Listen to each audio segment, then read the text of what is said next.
Hello and good evening. I'm Melisa Idris. Welcome to Consider This. This is the show where we want you to consider and then reconsider what you know of the news of the day. What does Southeast Asia really think about the state of the region and of ASEAN?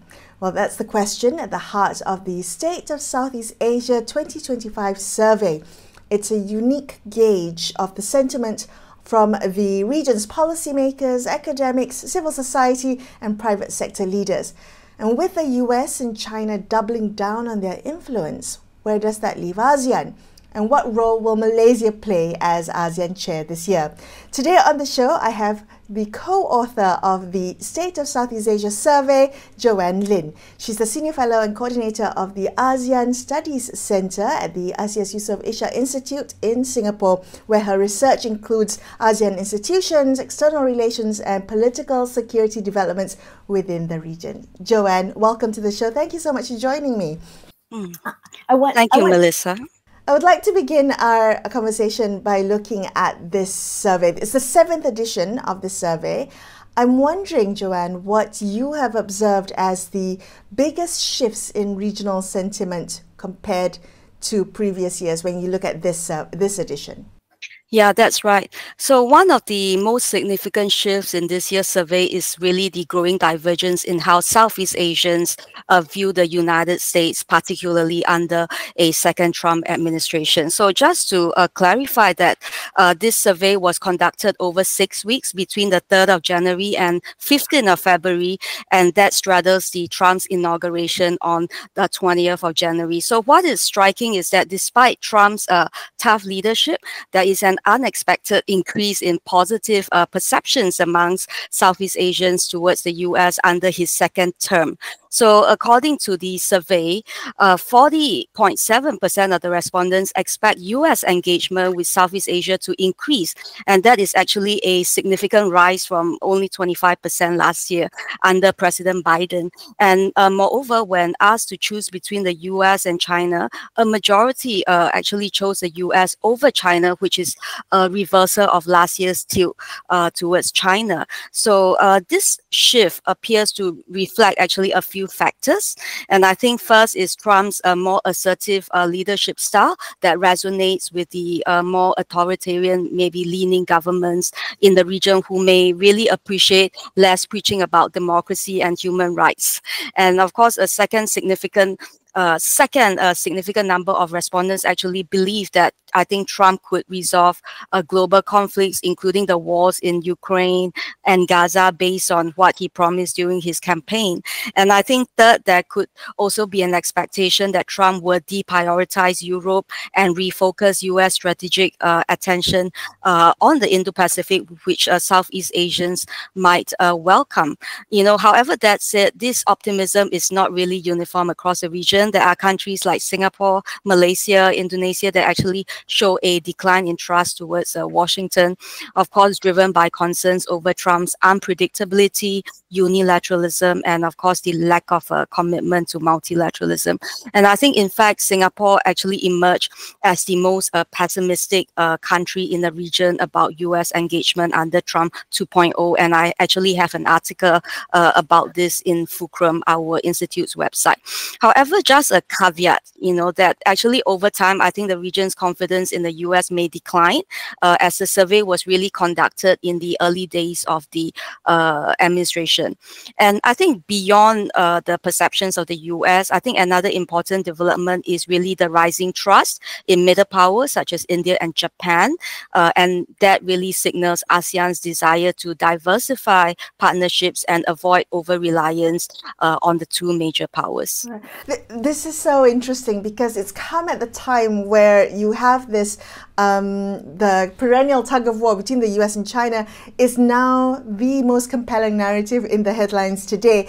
Can I ask you, once again in this edition, I think it's the same with previous editions as well, China is seen to be the most influential economic, political and strategic power in the region by your respondents. But the respondents also, more than half of them actually say that they're worried about this. I'm curious about this contradiction. How are you interpreting this contradiction? What is fueling this trust deficit? Yeah, exactly. That is right. I think this contradiction reflects really a deep and evolving strategic ambivalence in Southeast Asia's relationship with China. So, on the one hand, China is clearly seen as the most influential external actor in the region, economically, politically, and strategically. I think its influence is very extensive, as we can all agree, from infrastructure projects to financing green initiatives to really driving digital technology adoption across ASEAN. But on the other hand, I think this growing cloud is also accompanied by an equally entrenched kind of sense of unease. And really, more than half of the ASEAN respondents says that they are worried about China's regional influence, particularly its use of coercive economic tools, assertive actions in the South China Sea, and also perceived interference in the domestic affairs of ASEAN states. And I think this duality is really not new, but it is becoming more nuanced. ASEAN countries really acknowledge that China is really indispensable for growth, but yet they are wary of becoming overly dependent or strategically compromised. And I think this sentiment is especially pronounced amongst the claimant states of the South China Sea. So we see that a significant proportion of respondents, that's more than 50%, that cited China's aggressive behavior in the South China Sea as the most pressing geopolitical developments. But I think yet, despite these concerns, I think it's also notable to note that China's trust rating have improved. And according to this latest survey findings, the trust in China to do the right thing actually rose to perhaps more than 35% from maybe just a low of less than 20% last year. But while China still lags behind partners like Japan or EU in terms of the overall trust, I think this improvement suggests a growing regional recognition of Beijing's growing leadership credentials. And I think this is very important as well, because they believe that China has both the capacity and also the intent to shape international governance, especially, you know, at the time when Western powers, including the US, that we saw are perceived to be distracted or sort of internally divided. And that actually aligns with Beijing's own efforts to position itself as a responsible global actor, particularly in the global South and in multilateral and minilateral platforms like the BRICS. Yeah. Well, how did your respondents think ASEAN should respond if the region is caught, you know, in the crossfire between Beijing and Washington? When they're competing for influence and leadership in Southeast Asia, how should ASEAN respond according to what they want? Yes. So the dominant view amongst ASEAN respondents, that's more than 50%, is that ASEAN should enhance its resilience and unity to fend off pressure from the two major powers. And that aligns with ASEAN's long-standing principles of non-alignment. But also it reflects an important evolution, I would say, because neutrality is no longer about passivity. So rather, it is about a proactive strengthening of ASEAN's internal cohesion, economic resilience, and diplomatic weight, so that it can navigate great power rivalries on its own terms. So that suggests that ASEAN's member states are no longer content, you know, to simply avoid choosing sides. They want to shape the terms of engagement. But while that said, about a quarter of the respondents believe ASEAN should continue not siding with either US or China, and that underscores support for ASEAN's more traditional balancing act. And that also indicates the belief in the value of equidistance, right? So even as the pressure to choose sides grows stronger amidst the heightened strategic competition. But also interestingly, about a 15% of respondents favor seeking third parties to broaden ASEAN strategic space and options. And that points to partners like Japan, India, Australia, and the EU. And it also reflects a maturing of ASEAN's hedging strategy from a binary approach between Washington and Beijing to a more multi-vector foreign policy approach. So what is really clear about the survey is that the region does not want to be caught in a zero-sum games between US and China. So it wants to have agency, option, and room to maneuver. So strengthening ASEAN's internal resilience and expanding its external partnership will really be the best way to do this. Okay, well, let's look at ASEAN's internal resilience, ASEAN's internal health. What struck me also was that a lot of respondents don't seem to have a lot of confidence in ASEAN to tackle some key issues. One of the top concerns about ASEAN is that the bloc is, and if I may quote the report with this line, that they're worried that ASEAN is, quote, slow and ineffective, thus cannot cope with fluid political and economic developments, and is becoming irrelevant in the new world order. That's a tough conclusion to come to. What's driving this lack of confidence, do you think, amongst the respondents?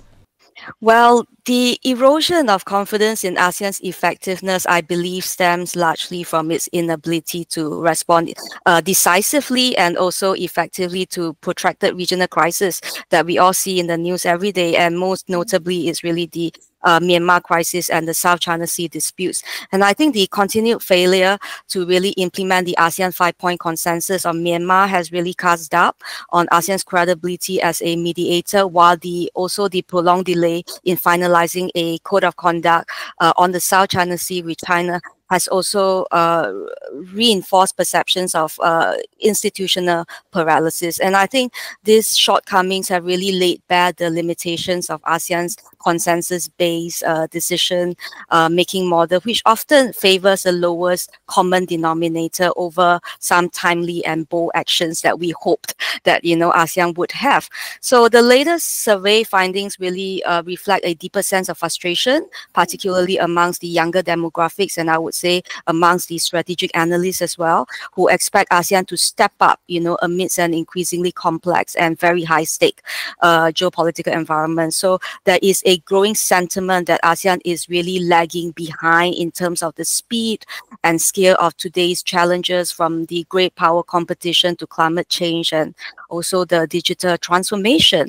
So while that said, I think expectation of ASEAN still remains high, because the region still look to ASEAN to provide regional leadership and safeguard the regional autonomy. So this sort of a dual sentiment of fading confidence but enduring expectations suggests a critical juncture that ASEAN is in right now. So it must not only reform its institutional mechanisms and decision-making processes, but also it needs to demonstrate some stronger political will amongst the member states to want to act collectively, even in issues that are sensitive and divisive, Yeah, you pointed to Myanmar in your answer, and I'm just wondering, could you elaborate on that? What did the survey show you about how respondents would like ASEAN to move the Myanmar issue forward? I think that the survey really reflects a very persistent frustration and really an urgent call for a recalibrated ASEAN's approach to the Myanmar crisis. So while support for engaging in independent dialogue with all stakeholders remains the top choice across the region, I think this figure has actually declined slightly. So I think despite this dip, it continues to be the only option with consistent support across all ASEAN member states, indicating some broad regional agreement that an inclusive multi-party dialogue that involves the national unity government and also the ethnic armed groups is really the most viable way forward. But the second most popular option from respondents is actually, and that is an increase from last year, is actually for ASEAN to utilize a stronger measure to increase the cost of non-compliance for Myanmar junta. And this growing appetite for tougher action signals really a shift in public opinion towards greater accountability, and perhaps in the form of targeted sanctions or diplomatic isolations or even coordinated pressure through ASEAN mechanisms.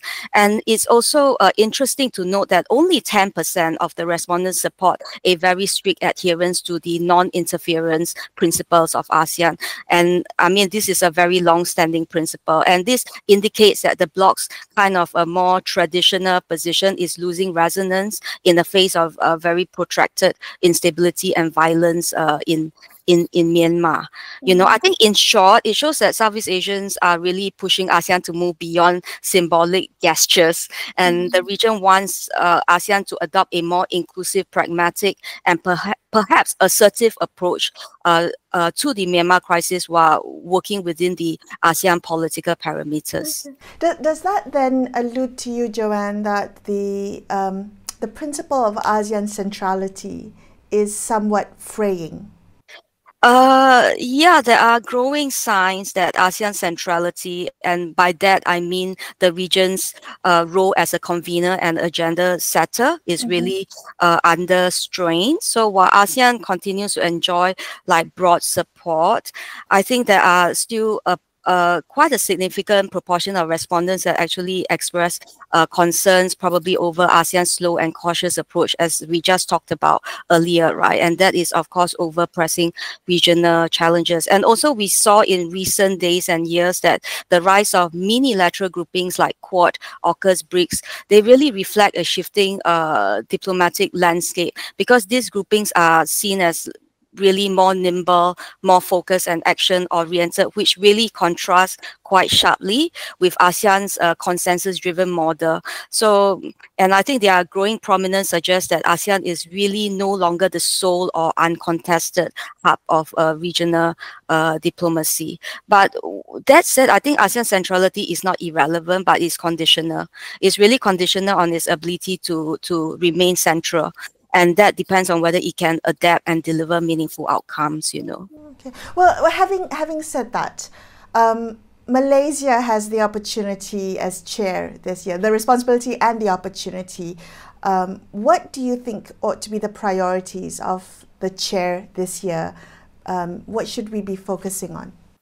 So Malaysia's chairmanship really comes at a very pivotal juncture for the region. I mean, of course, we see that, like, you know, there's growing geopolitical tensions and there's more economic uncertainties and the return of Donald Trump to the White House. So I think Malaysia has really the opportunity, or I would say responsibility, to really restore ASEAN's credibility and to steer the bloc through these turbulent times. And first, I think it should take leadership in revitalizing ASEAN's response to the Myanmar crisis, which continues to undermine ASEAN's unity, right? So I think it can leverage on its more vocal stance and its recent appointment of a special envoy, Othman Hashim, and its broader humanitarian network to push for a more inclusive outcomes-based approach to the 5-point consensus will be useful. And second, I think progress on the South China Sea Code of Conduct is really vital. So Malaysia is in a very strong position to push for negotiations that really align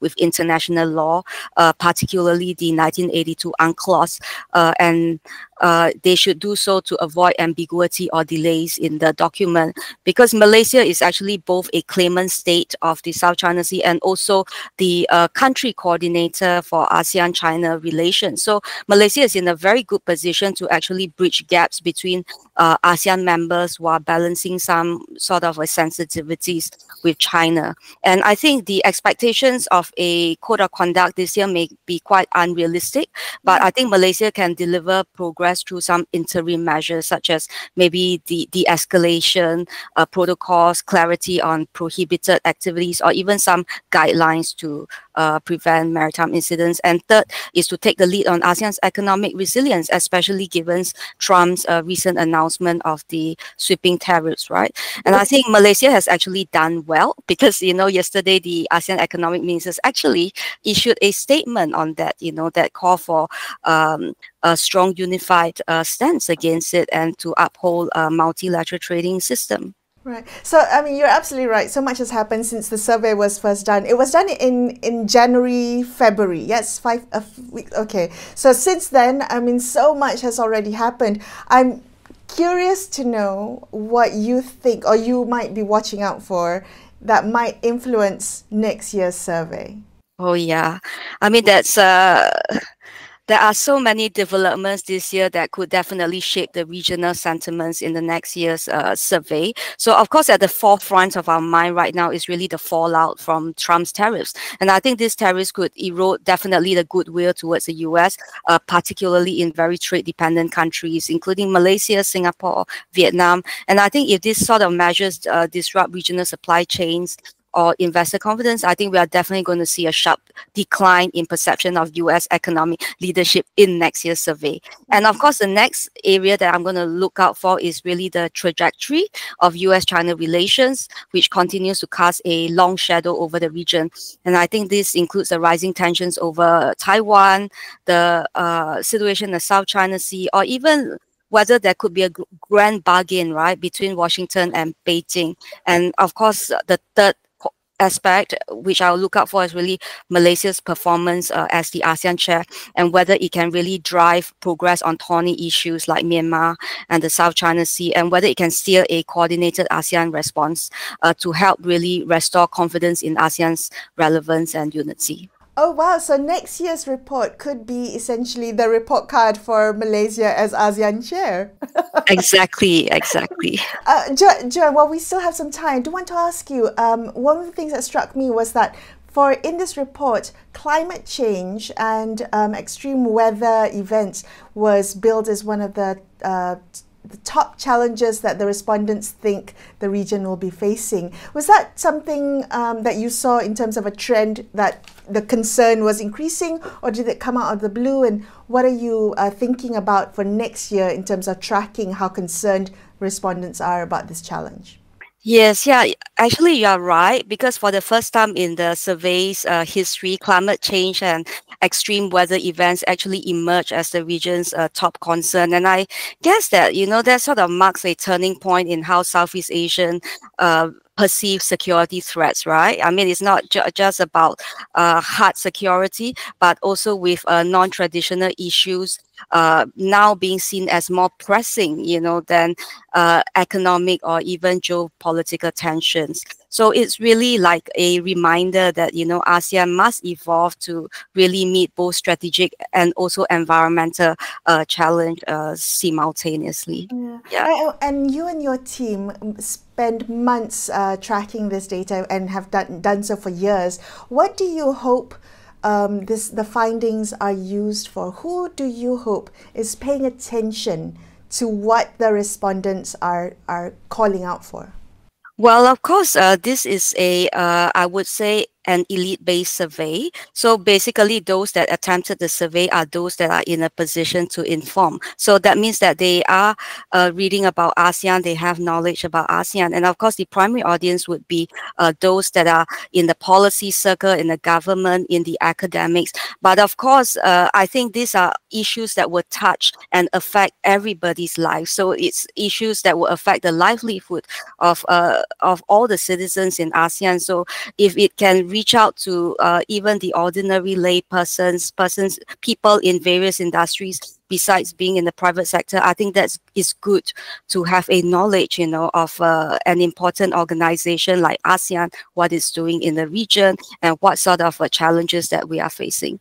Right. Oh, and I forgot to ask you about ASEAN's newest member, Timor-Leste.